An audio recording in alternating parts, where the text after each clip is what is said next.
kiddos.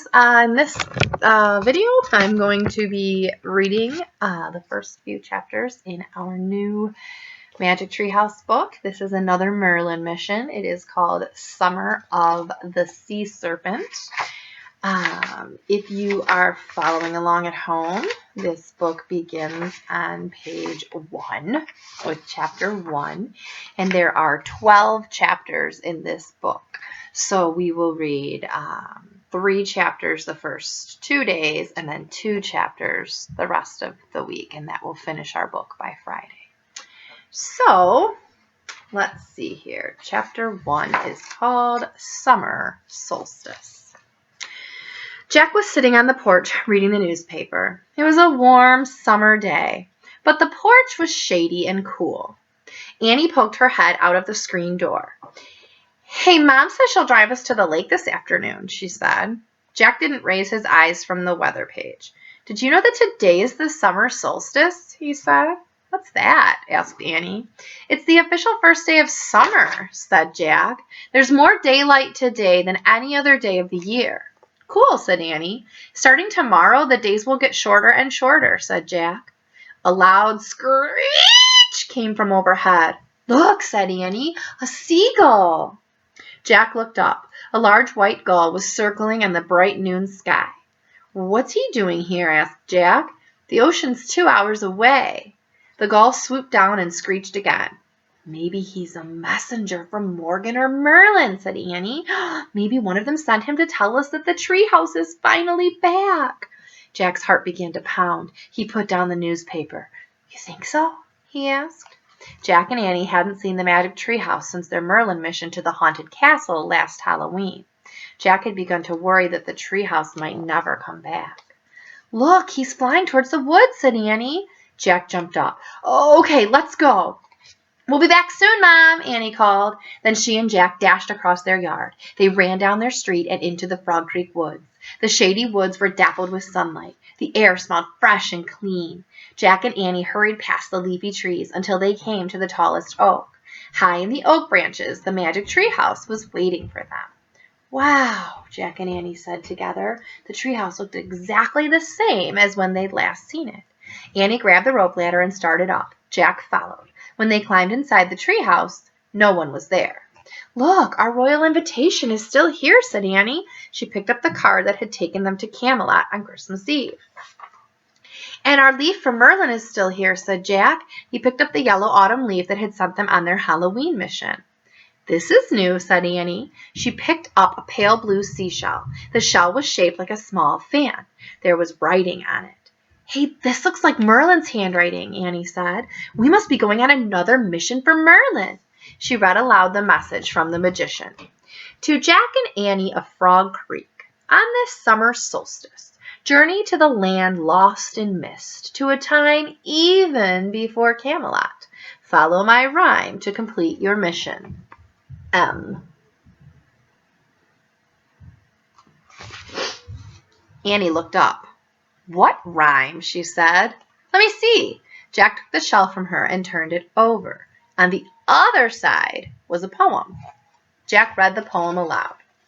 "Before night falls on this long summer day, a shining sword must find its way into your hand and out of the gloom, or Camelot's king shall meet his doom. To begin your quest for this sword of light, call for the help of the water knight. Then pass through the cave of the Spider Queen." "Spider Queen?" Annie interrupted. She frowned. Spiders were about the only thing that she was afraid of. "Don't think about it now," said Jack. "Let's keep going." He read on. "Pass through the cave of the Spider Queen and swim with the Selkie clothed in green. Enter the cove of the stormy coast. Dive neath the cloak of the old gray ghost." "Stop reading." "Old gray ghost," he said.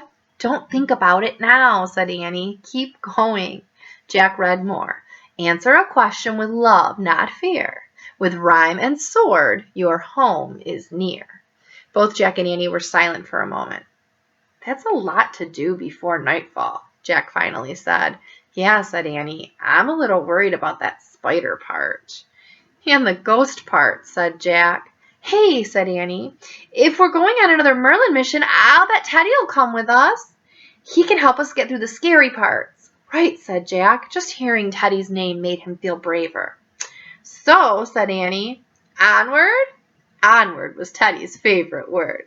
Onward, said Jack. He pointed to the handwriting on the pale blue shell. I wish we could go to the time before Camelot. The wind started to blow and the treehouse started to spin.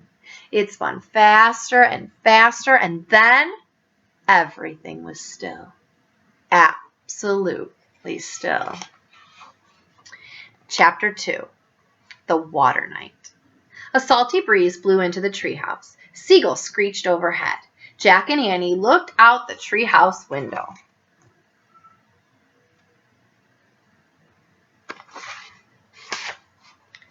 They were high in the branches of the gnarled old tree. The tree was on a sea cliff beneath snow-capped mountains. The mountains overlooked a rocky coast. There was no sign of human life anywhere. It looks like wild and lonely here, said Annie. Really lonely, said Jack. I wonder where Merlin and Teddy are. I don't know, said Annie. They were in the trunk of our tree last time. Let's look for them in this one. She climbed down the rope ladder. Jack crammed the seashell in his pocket and followed her. Merlin, Annie called. Teddy? Jack and Annie circled the gnarled tree trunk, but there was no sign of an entrance into the magical chamber of Merlin the magician. They circled the tree again. Jack tapped the bark in several places. I have a feeling no one lives inside this tree, said Annie. I think you're right, said Jack. Maybe they're down by the water, said Annie. Annie and Jack walked a few feet to the edge of the cliff and looked down at the rugged coast. They saw 3 coves separated from each other by rocky cliffs. The cliffs were filled with shadowy crags and the dark mouths of caves. In the first cove, sunlit water flowed from the open sea through a small space between the cliffs and then washed onto a pebbly shore. The second cove was smaller, but looked much like the first. The third cove was different. The farthest away, it was surrounded by a ring of bright green hills. A thin white mist hung over in a milky green waters. I don't see any sign of Merlin or Teddy, said Jack. I guess we'll have to get started without them. Read the beginning of Merlin's rhyme again, said Annie. Jack took the shell from his pocket and read aloud. Before night falls on this long summer day, a shining sword must find its way into your hands and out of the gloom, or Camelot's king shall meet its doom. Jack looked up at the sky. The sun was almost directly overhead. It must be around noon now, he said. We don't have much time, said Annie. What do we do first? Jack looked back at the rhyme and he read aloud. To begin your quest for this sword of light, call for the help of the Water Knight. Oh, easy, said Annie. It is, said Jack. Sure, said Annie. If he's a water knight, he's probably down by the water. She started down the steep rocky hill that led to the nearest cove. Jack stuffed the shell back in his pocket. But who is the water knight? He yelled as he followed Annie. It doesn't matter, she yelled back. We just have to go down to the water and call for his help. They climbed over large boulders towards the cove. The boulders were slippery, but Jack's sneakers kept from sliding. A damp breeze blew from the sea, and it made his skin and clothes feel clammy. When they got to the shore, Jack wiped the mist off of his glasses and looked around. The wide beach was covered with silvery pebbles, shells, and rows of sea foam. Sandpipers and gulls picked up tangled ribbons of soggy seaweed. The tide must be out, said Jack. He studied the cliffs above the cove. I don't know how the knight can get down here. A horse could never make it over those rocks. Let's just do what the rhyme tells us, said Annie, and see what happens. Annie stretched out her arms and closed her eyes. She raised her head toward the sky and shouted, Oh, water knight, whoever you are, come here and help Jack and Annie. Oh, brother, Jack muttered to himself. Suddenly they heard the wild cries of seagulls. Jack, look, said Annie. She pointed toward the middle of the cove. Seabirds were screeching and flapping above, a giant swirl of spray and foam. The swirl was spinning just above the surface of the water, heading toward the beach. Wow, said Annie, and she took off running across the sand. Come back, Jack shouted. No, come look, said Annie. She hurried to the edge of the surf. Through the blur of spinning spray and foam, he saw the silver helmet of a knight appear above the water. He saw silver breast armor. Then a strange creature burst through the surface, carrying the knight on its back. The creature had a horse's head and neck and front legs, but instead of back legs, it had long, silvery fish's tail. With the water knight on its back, the seahorse creature half galloped and half swam through the cove. Seagulls shrieked wildly overhead, following the pair toward the shore. As the knight drew close to the edge of the water, he looked straight at Jack and Annie. He raised his gloved hand and beckoned them.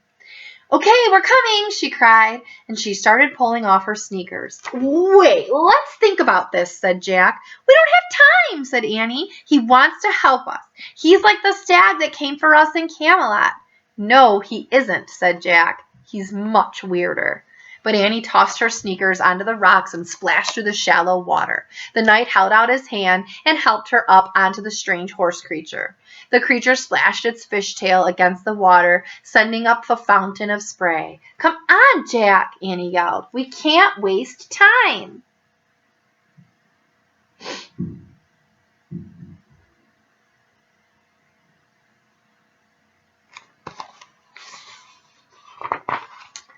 Annie's right, thought Jack. They had to find the sword of light before nightfall. He pulled off his sneakers and tossed them up onto the rocks near Annie's. Then he stepped onto the cold water and waded out to the night. Annie helped pull Jack up onto the horse creature. They sat on his scaly tail, and he clung to Annie while she held on tightly to the water knight's tunic. The silvery fish's tail slapped the water, and a shower of spray rained over Jack. He closed his eyes. Onward, he said faintly. The water knight turned away from the shore. With more slaps of its tail, the horse creature began galloping and swimming across the cove. The seagulls shrieked wildly as they swooped after them. Bumping up and down, Jack clung desperately to Annie. He kept his eyes squeezed shut and tried hard not to fall off. As they sped across the cove, the water knight guided his steed steadily over the ripple of wave. The bumpy ride soon turned into a smooth one. This is great, cried Annie. Jack opened his eyes. With the wind and the spray whipping his face and hair, he began to feel more excited than scared. I'll bet he's taking us to the Sword of Light, cried Annie. We'll be done with our mission in no time. That would be too easy, thought Jack. But as they sped over the waves, he grew hopeful. Maybe she's right. Maybe it will be easy, he thought. Not all our missions have to be hard. But what about the rest of the stuff in the rhyme? But before Jack could finish his thought, the strange horse creature stopped and reared up. Jack and Annie tumbled over the fish's tail and splashed into the cold water. They sank for a moment and then bobbed back to the surface. Frantically treading water, they looked up at the water knight with his horse. The knight lifted his arms into the air. He pointed to a pile of boulders near the base of a nearby cliff. Then he spread his fingers of his gloves and gestured a farewell. Bye, thanks, Annie shouted. The horse creature slapped its fishtail and took off in a fountain of spray and foam. With the gulls circling above them, the mysterious pair whirled toward the passage between the cliffs that led out to the sea. In a moment, they vanished into the open water beyond. Chapter 3. Cave of the Spider Queen. Gentle waves rippled through the cove as Jack and Annie swam to the foot of the cliff. They pulled themselves onto the boulder. Soaking wet, they sat for a moment in the warm sunlight and caught their breath. That was cool, said Annie. Yeah, but why? Jack gasped. Why did he dump us way out here? What do we do now? Check the rhyme, said Annie. What happens after we call for the help of the water knight? Jack reached into his pocket and pulled out the seashell, and he read aloud. Call for the help of the water knight, then pass through the cave of the Spider Queen. Oh, right, said Annie. She took a deep breath. Spider Queen. Sorry, Jack said softly. But don't worry, maybe the Spider Queen is just a person. Maybe Spider Queen is her nickname. But what if she's half person and half spider, said Annie. Like the Raven King was half man and half raven? Jack shuddered at the memory of the monster on their last Merlin mission. Don't think about that, he said. Time's running out. Let's just find this cave. Annie nodded and smiled bravely. Okay, you're right, she said. They stood up and started climbing barefoot around the craggy curves at the base of the cliff. As they rounded the corner, they both gasped. In front of them was the mouth of the cave. The mouth was covered with thick, sticky white ropes. The ropes were woven tightly together in the crisscross web-like pattern. If that's a spider web, we're in big trouble, said Annie. Jack tried to sound calm. The size of the web doesn't actually tell us the size of the spider, he said. Plus, I once read that no spider on Earth is bigger than a dinner plate. Yeah, and no horse on Earth has a giant fish's tail either, said Annie. Good point, thought Jack. Let's just concentrate on finding the sword of light before nightfall, he said. Jack picked up a stone the size of a softball. He hurled it toward the mouth of the cave. The stone sailed through the giant cobweb and into the cave, pulling the sticky rope-like strands down with it. Jack turned to Annie. Ready? He said. She didn't move. Jack took her hand. Don't worry. I won't let any monster spiders get you, he said. He nodded toward the mouth of the cave. Onward? Onward, Annie repeated in a small voice. Then together she and Jack stepped over the fallen web and entered the cave of the Spider Queen. Inside the cave, the walls were black and shiny. The ground was wet and slippery under their bare feet. Yikes, Annie said, jumping back. A pale pink crab scuttled sideways across the rocky floor. Don't be afraid, said Jack. That's not a spider. I know, said Annie. Sorry. As they went deeper and deeper into the cave, it grew darker and darker. Finally, Jack saw a faint light coming from a wide, arched passageway. That way, he said. So there's a picture of what the entrance looked like, and then Jack threw the rock at it, and the rock pulled all those webs down so they could get inside. They're pretty brave. They stepped through the arch into a round chamber with high ceiling. There were several large cracks in the ceiling that let in beams of sunlight. The misty light shined on mossy green ledges on a green, spongy-looking floor. Silver droplets dripped from above, kerplopping into tiny pools. Squeaks and chirps came from the crannies and hiding places in the walls. What's that noise? Asked Annie. Probably just teeny cave crickets or baby bats, said Jack. No, that noise, said Annie. The whispering noise. Jack listened, and then he heard it. A low whispering. He couldn't make out the words. It just sounded like whisper, whisper, whisper, whisper, whisper, whisper, whisper, whisper, whisper, whisper. The hair stood up on the back of his neck. Now he began to feel scared. This place is really creepy, said Annie. No kidding, said Jack. But we don't have to stay here long. The rhyme says we just have to pass through the cave, so let's just hurry and pass through it. Jack and Annie walked through the ghostly green light of the chamber. The spongy floor squished beneath their bare feet. As they searched for an exit from the cave, they both kept an eye out for the Spider Queen. Hey, look at the starfish, said Annie. She pointed at a bright orange starfish clinging to the rocky ceiling. How'd he get up there?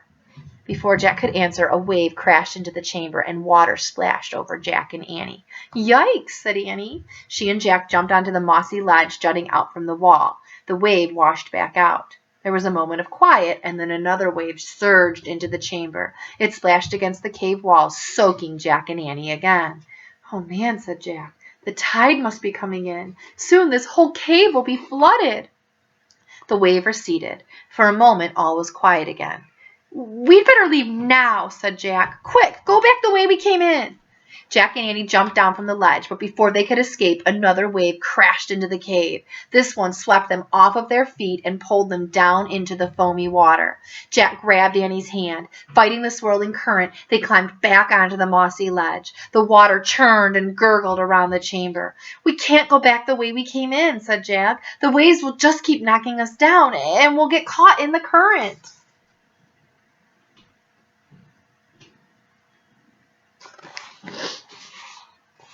Maybe we can get out through that crack, said Annie. She pointed at the widest crack in the cave ceiling. It was high above the swirling water.